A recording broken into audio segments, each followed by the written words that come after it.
இஸ்லாத்தில் பெண்களை சிறு வயதிலே திருமணம் முடித்து கொடுக்கலாம் என்ற ஒரு கருத்து நிலவுகிறது. நாங்கள் உண்மையிலே அந்த சிறுமிகளுக்கு கொடுக்க வேண்டியது கையில் புத்தகமா அல்லது குழந்தையா என்பது நாங்கள் நிச்சயமாக யோசிக்க வேண்டிய விடயம்.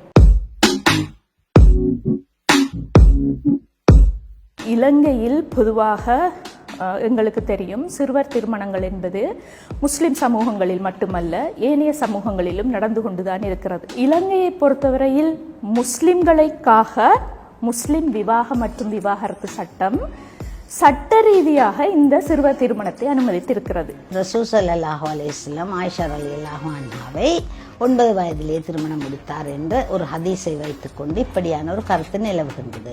உண்மையில் நாம் சற்று ஆராய்ந்து பார்ப்போமாக இருந்தால் 2 விடயங்கள் விளங்கும்.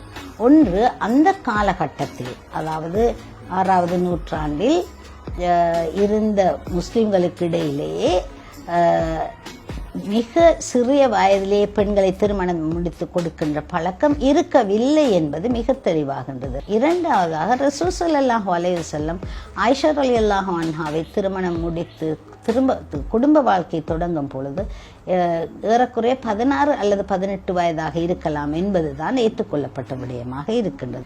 ஆனால் முஸ்லிம்களை பொறுத்தவரையில் எந்த ஒரு வயது விலக்களிப்பும் இல்லாமல் முஸ்லிம்களுக்கு சிறுவர்களுக்கு திருமணம் செய்து கொள்ளக்கூடிய இடத்தை சட்டம் கொடுத்திருக்கிறது. ஆனால் இஸ்லாம் பெண்களை பற்றி கூறியிருக்கின்ற விடயங்கள் அனைத்தையும் ஒருமித்து சேர்த்து நாம் பார்க்கும் பொழுது பெண்களுக்கு எத்தகைய பொறுப்பு, ஒரு மனைவியாக ஒரு தாயாக இருக்கின்ற காலகட்டத்தில் அவர்களுக்கு எத்தகைய பொறுப்பு கொடுக்கப்பட்டிருக்கின்றன, எத்தகைய கடமைகள் அவர்களிடமிருந்து எதிர்பார்க்கப்படுகின்றன என்பதையெல்லாம் நாம் யோசிக்கும் பொழுது சிறு வயதில் 9-10 வயதில் இருக்கின்ற ஒரு பெண்ணால் சாதிக்க முடியாத விடயங்களாக அது நமக்கு தெளிவாக புலப்படும். திருமணம் சிறு வயதிலே முடித்து கொடுக்கப்படுகின்ற பெண்கள் கல்வியை பெற்றுக்கொள்ளக்கூடிய சந்தர்ப்பத்தை இழந்து விடுகின்றார்கள். எனில் அவர்கள் எப்படி ஒரு நல்ல ஒரு தாயாக ஒரு மனைவியாக வாழ முடியும்? சில சந்தர்ப்பத்தில் கணவன்மாருடைய பாலியல் உறவு வைத்துக் கொள்ள தங்களால் முடியவில்லை, தங்களால் அதற்கு ஈடு கொடுக்க முடியவில்லை என்று இருந்து பசகு வழக்கு வைத்த சம்பவங்களும் ஒன்று. இது எங்கேயோ பின்தங்கிய மாவட்டங்களில் அல்ல, வறுமைக்குட்பட்ட குடும்பங்களில் மட்டும் அல்லாமல் மிகவும் வசதி வாய்ந்த குடும்பங்களில் கூட இந்த சிறுவர் திருமணங்கள் இடம்பெறுகிறது. இந்த சிறுமியினுடைய கல்வி இடைநிறுத்தப்படுகிறது, அந்த சிறுமியினுடைய வாழ்க்கை எதிர்காலம் பாழடிக்கப்படுகிறது. எப்பொழுதுமே இந்த கல்வியின் பாதிப்பினால் தொடர்ச்சியாக தங்கி வாழ வேண்டிய ஒரு நிலைமை உருவாகிறது.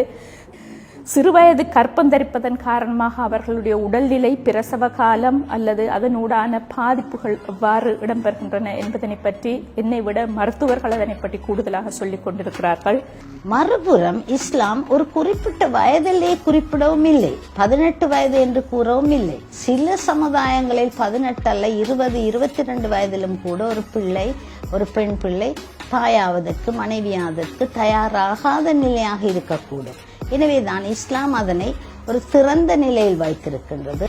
இன்று உள்ள இந்த பிழையான கருத்துக்கு மிக முக்கிய காரணம் இஸ்லாத்தை மக்கள் விளங்கிக் கொள்ளாமல் ஓரிரு விடயங்களை மட்டும் எடுத்து தங்களுடைய வாழ்க்கையில் செயல்படுத்தி கொண்டு வருவதுதான். இது தவிர இஸ்லாம் ஆண்களாகட்டும் பெண்களாகட்டும் இருபாலாருக்கும் கல்வியை மிக கட்டாயமான ஒரு கடமையாக கூறிக்கொண்டு இருக்கின்றது. ஏனென்றால் ஒரு சமுதாயத்தை கட்டி எழுப்புவதற்கு ஆண் பெண் இருவரும் படித்தவர்களாக, அறிந்தவர்களாக, உலகம் தெரிந்தவர்களாக இருக்க வேண்டும். நாங்கள் உண்மையிலே அந்த சிறுமிகளுக்கு கொடுக்க வேண்டியது கையில் புத்தகமா அல்லது குழந்தையா என்பது நாங்கள் நிச்சயமாக யோசிக்க வேண்டிய விடயம். நிச்சயமாக சிறுவர் திருமணம் தொடர்பில் நாங்கள் சிந்திக்கும் விதத்தை மாற்ற வேண்டும். மாற்று சிந்தனையின் மூலமே இந்த மாற்றம் சாத்தியம். எனவே நாம் மாற்றி சிந்திப்போம்.